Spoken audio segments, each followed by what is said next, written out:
Hey guys, how are you? It's been a while since we smudged, so I am going to light some sage and ask you to close your eyes, and I will ask for blessings and peace to come to you and all good things. So let me just light this and the smudge sage, which gets rid of all things, any negativity, anything that you don't need right now. It will get rid of it. So just wafting the sage smoke toward you. Just close your eyes for a minute. Just a minute. Just a nice calm minute. So as I waft this cleansing smoke from this beautiful plant that helps us so much in coming into the positive and ridding us of the negative, I ask blessings on you.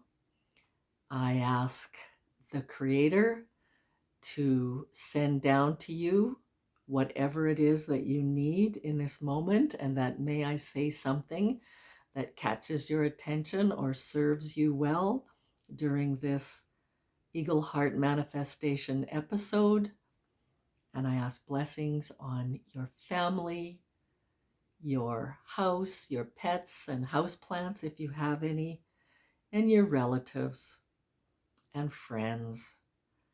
And I just send light to any places that there is darkness, whether that be in your body, in your community, in your town, anywhere in the world. I want to bring love and light, and the power of these prayers, of these affirmations, goes ahead and makes the way straight for us. So feel at peace with yourself and the rest of the world as you sit and bask in the realization that there is only one of you in the universe. There is nobody else quite like you who has had the experiences that you've had, who has a heart that knows, and just the gifts that you bring into this world. Bless them now. And I ask that only good comes to you and only good leaves. And for all these blessings, Creator, I say thank you. Hi, hi. So I spoke to the Creator, and that ties right in with what I would like to speak to you about today. Just a second, I dropped my eagle feather.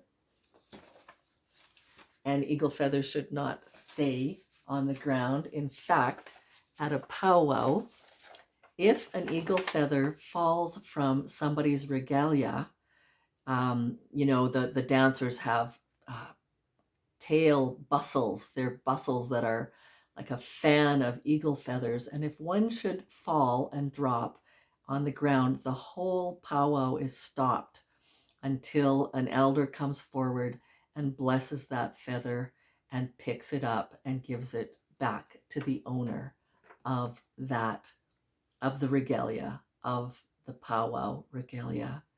So I did not want to let the eagle feather stay on the ground, and I would like to dive into this day's topic, which is divine timing.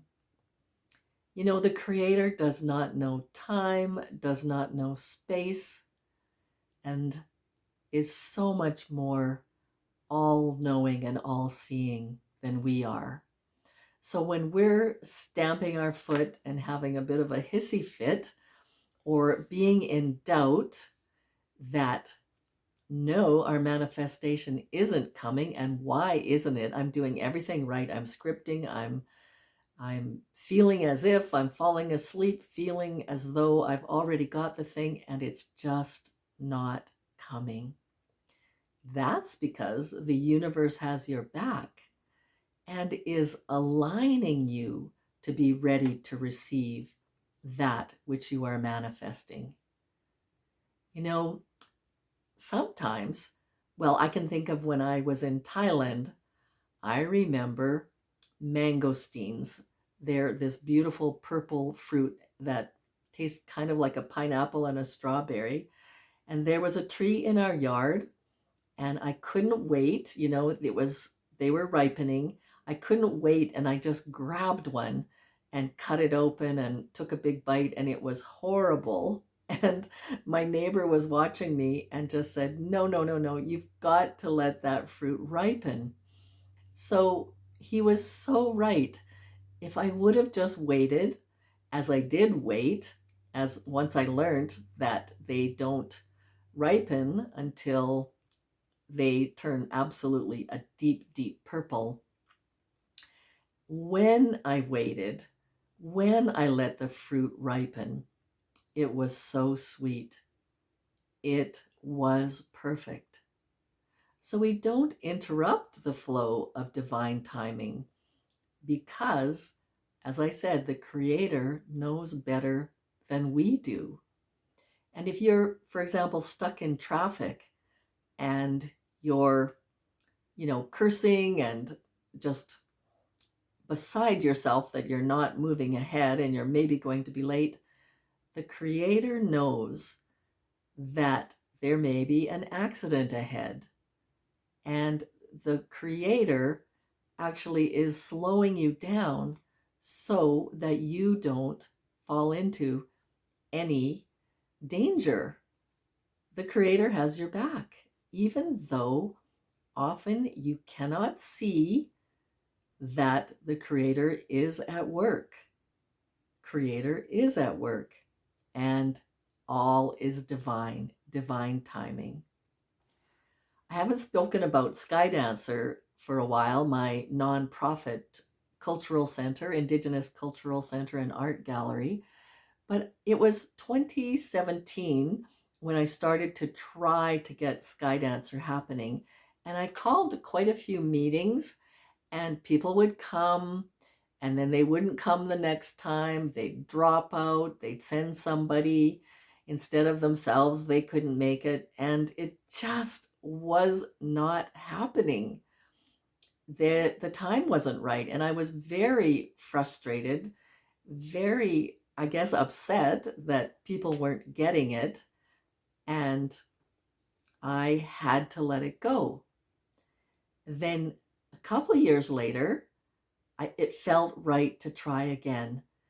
And at that time, the right people came to the table, the right funding was applied for, and it came through. It was like night and day. I had to wait for the time to be right. And I actually think if I would have gotten things going in 2016, I would not have been ready. I think I was still too much into my ego. I was too much trying to control things.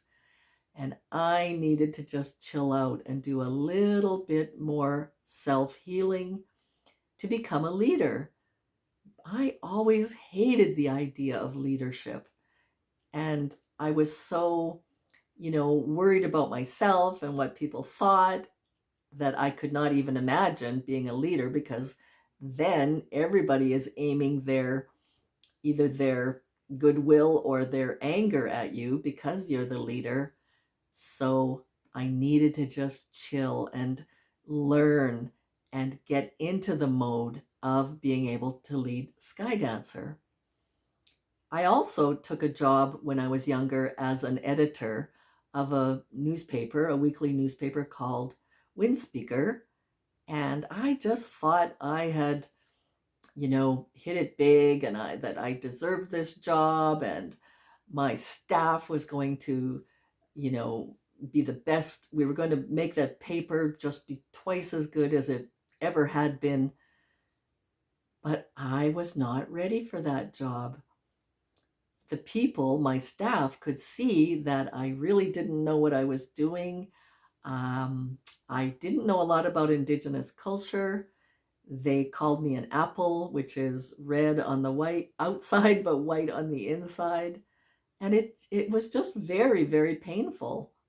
I did that job for probably 13 months and then left to write my book, Those Who Know. And years later, I went back and took a leadership role in another, this time a magazine, in another kind of communications job. And again, it was like night and day. My personality had changed, my values had changed, and I was much, much more humble. I had gotten kind of a little bit of control. I had gotten actually a lot of control over my ego, and I was helping other people. Everything was, I was in relationship with everything and trying to uplift everything. As I uplifted everything else, I uplifted myself. And that is what I needed to learn. So if we look at the universe taking its sweet time and say and understand that the universe is aligning us, then the right people will come, the right opportunities will come, the right resources, and the experiences will be that much better when we let go and let God. Then, when the time is right, it will happen so perfectly that you won't believe it. It will be beyond your wildest dreams, beyond your wildest imaginings. The Creator knows, universe knows, higher self knows that which we cannot see. I remember a teacher telling me, I guess it aligns with the example I said earlier about being in traffic. So you're just on the ground level, but your higher self, creator, universe is up above in a helicopter and can see the lay of the land and knows the right time and the right place for things to come to pass, for you, to serve you and to help you grow and develop at the right time. So I'm wondering, what's one thing that you're trusting the universe to deliver? Could you write it in the comments? I would love to see what you're working on. And if anything in this video resonated, I'd love it if you liked this video and subscribed. And that will keep us going. I have a partner who's helping me with the technical side of this.